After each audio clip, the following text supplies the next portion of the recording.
Hi, welcome back as we start Chapter 15, Matea Hendrickson. The whole class gets suspended for the rest of Spirit Week. If that doesn't sound like a bad punishment, remember that your parents need to rearrange their work schedules so you're not left completely alone. I can't speak for the others, but my folks are pretty mad. It's no big deal, I tell my father. Sci-fi is running a Battlestar Galactica marathon this week. That should keep me busy until at least Thursday. Dad is like Zeus from Percy Jackson. No thunderbolts, but when he's in a bad mood, you definitely want to stay clear of Olympus. If you think that's a vacation, mister, you're sadly mistaken. You're going to sit in your room and reflect on how wrong it is to steal. It wasn't stealing, I insist. Stealing is the great train robbery. This is the Grinch. Better than the Grinch. The Grinch tried to steal Christmas, but he couldn't.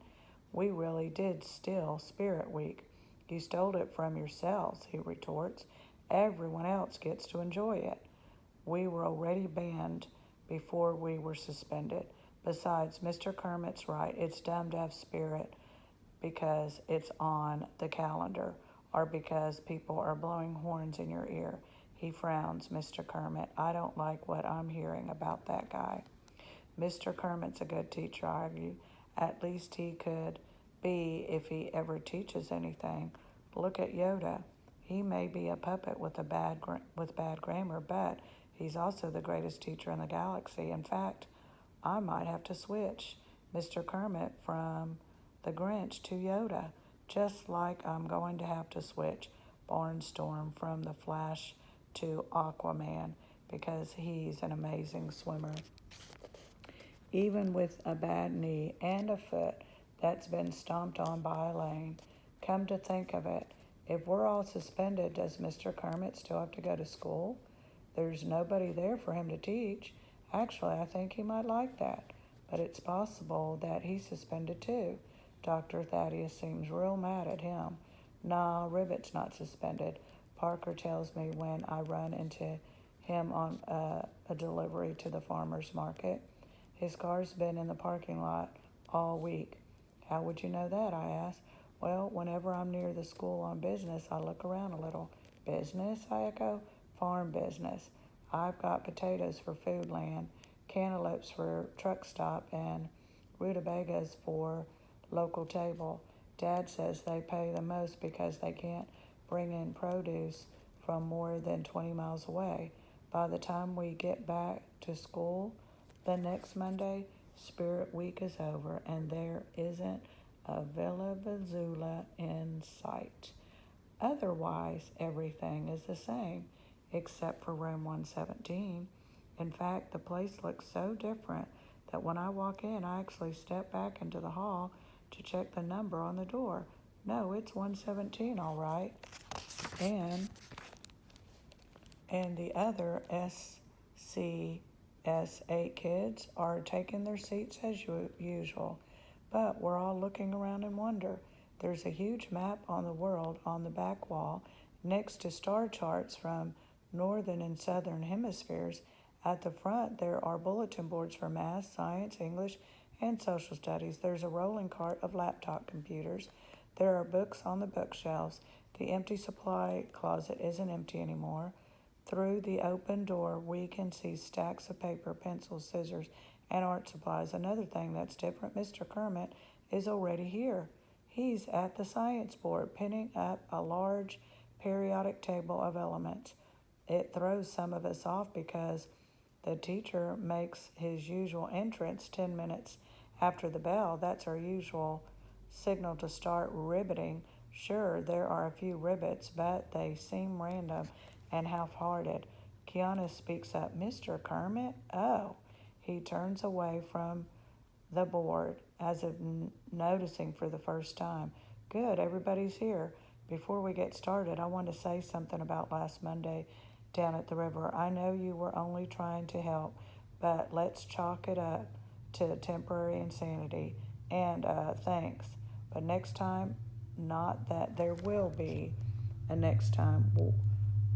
Will please find somebody else to help. But Mr. K, Parker interjects, waving his arms to take in the transformed classroom. What gives? Mr. Kermit looks uncomfortable. Well, last week I had some spare time since all my students were absent, so I did some redecorating. An uneasy murmur buzzes through room 117. It's hard to put my finger on it, but it comes from the fact that this redecoration smells an awful like school. It isn't a big problem for me.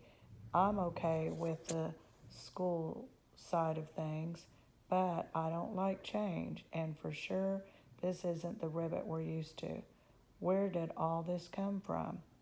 At the moment, the door is flung open, and Miss Fountain breezes in, beaming. What do you think, everybody? Isn't it awesome? I forgot to mention, Mr. Kermit adds, Miss Fountain helped a lot, so we owe her a big thank you. Nobody utters a sound. Our teacher shuffles uncomfortably. Well, Miss Fountain, I'm sure you're in a rush to get back to your students. Miss Fountain is looking around in growing concern, but where is it? Mr. Kermit seems flustered. Well, there wasn't much space, and in resignation, he walks to the storage closet, opens the door the rest of the way. On the inside is a chart with all our names in a column. At the top is written, Good Bunnies. Miss Fountain brow furrows. This isn't going to work. It has to hang in place where everybody could see it. She pulls the poster from the door and rehangs it on the front wall right beside the teacher's desk. Much better. I raise my hand. What are good bunnies? You are, she explains. You're the good bunnies. Every time you're a helpful hair, like when you do a good deed or get a good grade, you earn one puffy tail. When your line of puffy tails reaches the basket of carrots, you get a reward. I don't like carrots, Barnstorm complains. It could be a treat, or even a pizza party with a cake. A carrot cake? Barnstorm asks suspiciously. The carrots are just a symbol. Here, I'll get you started. From a baggie attached to the bottom of the poster, she removes 7 Velcro-tipped cotton balls and pins one to the first slot beside each of our names. For some reason, I feel like I've accomplished something, even through the week even though the week has barely started. Otto lets out a loud raspberry. This is stupid. What are we, 5? I'm not wasting my time collecting rabbit butts. Mr. Kermit is annoyed. All right, smart guy. You just cost yourself one. His face twists, puffy tail. He pulls off the Velcro sticker and puts it back in the bag. No fair, grumbles Aldo. Miss Fountain is just about to go back to her own class when there's a knock at the door, and this new guy walks in. He's an adult, but not one of the teachers, and he looks really familiar, although I can't place where I've seen him before. Mr. Kermit knows him, that's for sure. Our teacher has gone white to the ears, like he's starring in the great pit of Karkin from Return of the Jedi. The newcomer says, I don't know if you remember me, Mr. Kermit. As soon as I hear the voice, I recognize him. Barnstorm beats me to the punch. Dude, you're Jake Terranova. Chapter 16, Parker Ellis. Jake Terranova? Everybody knows jumping Jake Terranova, who will jump through hoops to get you a great deal on a new or used vehicle. The billboards are all over town, although to me, Terranova Motors looks more like Aramevet Rotors. Anyway, there's no mistaking the face. The guy's famous. What's he doing in room 117? Mr. Kermit has an expression on his face, as if he smells something really bad. It's the way he looks when there's Vela Vela Zula blaring. And since the Vela Vela Zulas are all gone, it can only mean one thing. He hates Jake Terranova's guts. Miss Fountain steps forward. I really should explain, Mr. Kermit. I ran into Jake. This is Mr. Terranova at my parents' country club, and I wanted to see if he remembered me. He sold me my Prius last year. Mr. Terranova smiles with all 32 teeth. Great car. Are you in the market for a new vehicle, Mr. Kermit? Emma loves hers. It makes me feel good to know I'm helping the environment every time I drive, Miss Fountain says with a meaningful look over her shoulder at Ribbit. Our teacher's eyes get so narrow that they're barely slits. Anyway, Miss Fountain goes on, we got to talking and your name came up, Mr. Kermit. I told him about the story in the Telegraph. The car dealer cuts her off. This should come from me. He turns to Mr. Kermit.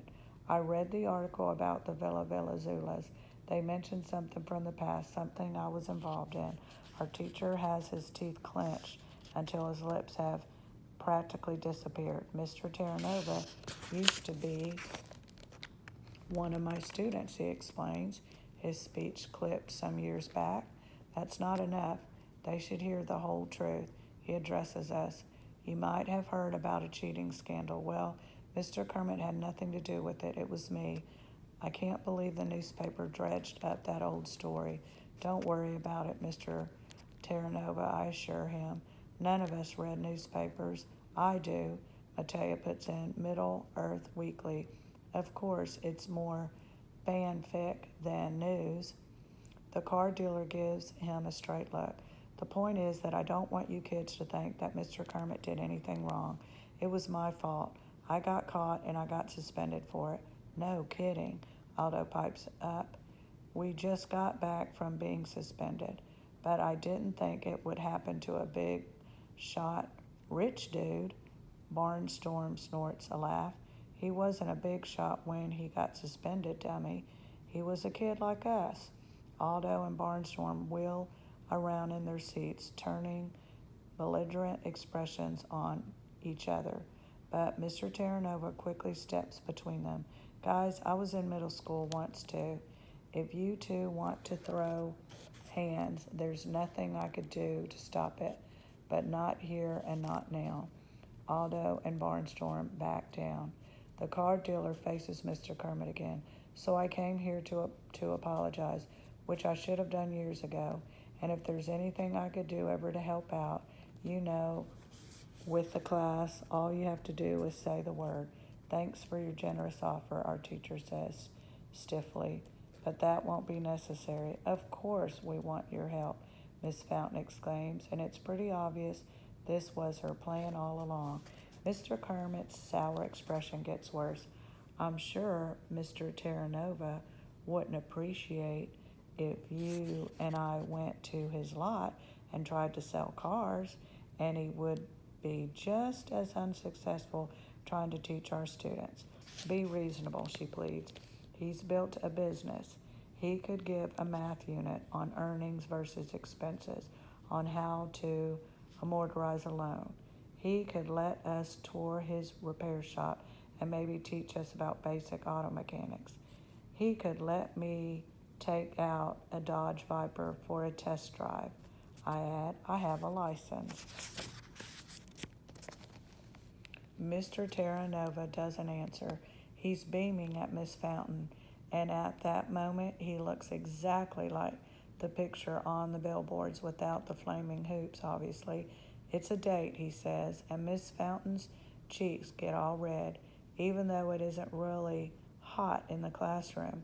Well, maybe, Mr. Kermit concedes, if the curriculum allows. We don't have a curriculum, Matea points out. We just have worksheets while you do crossword puzzles. That cost him a puffy tail. Chapter 17, Mr. Kermit. The good bunny's chart is mocking me. No matter what I am in the room, my eyes are drawn to the bright pink poster board with its white puffy tails. Even at my desk, when I can't see it, I sense it behind me. Knowing it's there is almost as bad as looking at it. As great as the temptation may be, I can't bring myself to throw it out. Emma keeps finding excuses to come over and check on it. She's frustrated that no one is earning any puffy tails. She's determined to stick with the teaching style that worked with her kindergarten class last year. Her mother was like that, 100% headstrong when she believed she was right. Schoolers won't excel for that kind of infantile reward system. And these particular middle schoolers won't excel if you put 10,000 volts to the soles of their feet. The only thing that motivates them, apparently, is the prospect of dumping mass quantities of Villa in the river. But that's another story, and a much more bizarre one. I don't like to think about that. There are some questions that should never be answered. My new habit is to get to class before the kids. That way, I can be finished with the New York Times crossword puzzle by the time they arrive. Just because the school saddled me with the worst class in the district doesn't mean I have to pass that disrespect on to the students. They deserve better, some of them, one or two.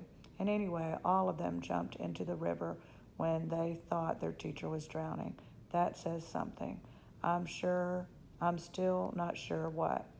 As I spread the newspaper out, I have to push the toilet bowl to the edge of the desk, which sends some papers skittering to the floor. A couple of weeks ago, I would barely have noticed, but now that this place looks sort of like a real classroom, it's worth a little effort to keep things neat.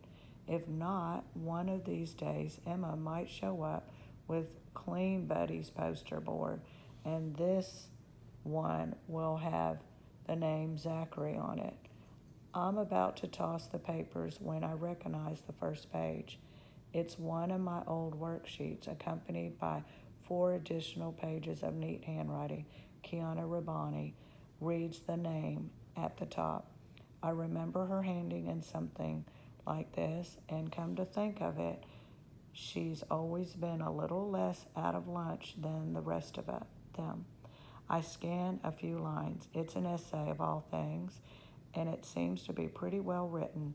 I read on, drawn in by her compelling sentences and well constructed arguments about mass transit. She's really enthused about the subject, and she expresses herself beautifully. What she's doing and SCSA, that this is brilliant work. Any teacher would be delighted to receive an essay like this. Why, back when I was first starting out, my vision clouds. That was a long time ago, when teaching was more than just a job. It was a sacred mission. I was young and stupid then, and I vowed never again to make the mistake of caring about the students. I cared about Jake Terranova once. Look where that got me. On the other hand, it isn't Kiana's fault that Terranova went into business selling exams. It won't be breaking the promise I made to myself to give her the feedback she deserves for a fantastic piece of work. So later, when the students arrive, I return her paper written across the top, A plus, excellent. She's surprised at first, then thrilled. It triggers more long suppressed memories, well-deserved praise, pride, and satisfaction. Motivated teacher, motivated student. Then she asks the question I expect the least. Do I get a puffy tail? Why would good bunnies even be on the radar screen of someone capable of writing such a top-notch essay? But I reply, sure, why not? As I attach the Velcro puffy tail next to her name on the chart, I have the undivided attention of every soul in that classroom. If I'd taken out a sword and knighted the girl, it couldn't have been a bigger event. Barnstorm raises a crutch. How come she gets one of those things? What about the rest of us? She wrote an essay, I explained. If you want a puffy tail, you'll have to work for it. Not necessarily, Parker pipes up. Miss Fountain says you can get one just for being a helpful hare. I drive my Grams to the senior center every day. It's If that's not helpful, what is? So he gets a puffy tail too. That opens the floodgates. I loaded the dishwasher after dinner last night. I did blue face paint at the Avatar convention. I broke scoring records at in 3 sports. I took out the garbage. I award puffy tails like it's going out of style. True, most of these accomplishments aren't very impressive, but puffy tails themselves aren't so meaningless that it would be hypocritical to raise the standard to earn them. Graham gets one for staying awake long enough to receive it. Only Aldo can't come up with anything better than, on the bus today, this kid tripped over my book bag and landed in gum. I sigh. That doesn't sound very helpful to me. Aldo tries again. Well, now that it's in his hair and he can't get rid of it, he looks like a doofus. Dude, you could have moved your bag out of the way, Barnstorm pronounces. That's the helpful hair way. Otherwise, you should lose a puffy tail. He's already at 0, Mateo puts in. 0 is better. Aldo explodes because rabbit butts are stupid. Easy to say when you don't have any barnstorm needles. Come on, Aldo, Kiana whispers. You must have done something nice. The boy's still stumped. He sulks for the rest of the day. Just before lunch, Emma looks in, catches sight of the poster with so many new puffy tails, and beams with pleasure. When I submit the official request for a school bus, Principal Vargas regards me with a deep suspicion. She's probably thinking about how many Villazulas can you cram into a whole bus. A lot more than 1,000 for sure. I elaborate. It's for a field trip. Field trip? She amazed. For your kids? Where? We're going to Terra Nova Motors. Speaking those words is even harder than I thought it would be. We've been invited to tour the repair shop.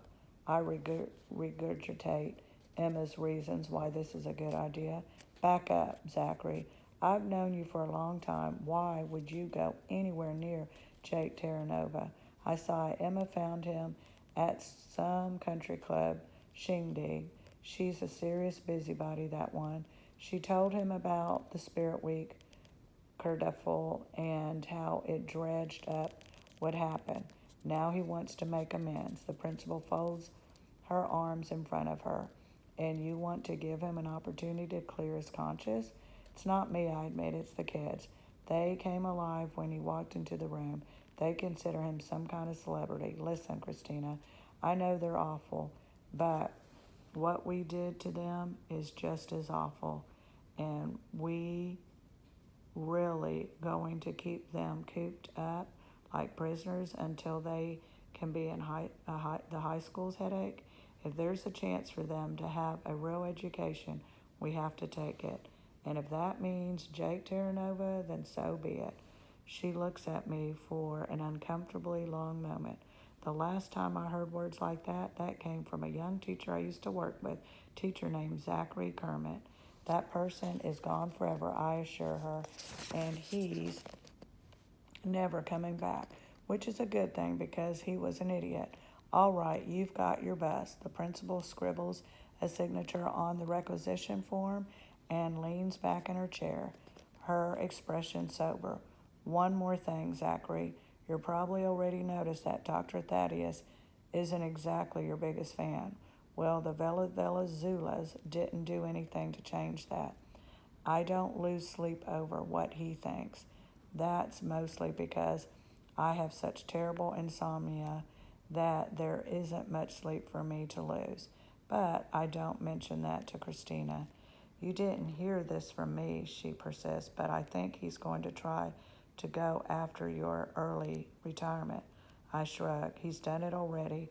I know why I got saddled with the Unteachables. He wants me to quit. He'll see his own ears first. There's another way, she reminds me grimly. One wrong step and he'll fire you. Don't give him cause. I'll protect you as much as I can, but I'm not the superintendent. He is. And never underestimate how much power that gives him. I nod, take the bus authorization, and get out of there. If he's the cheating scandal still haunting me after all these years, Thaddeus will never forgive me for it. I thought Jake Terranova was back. Correction, he never left.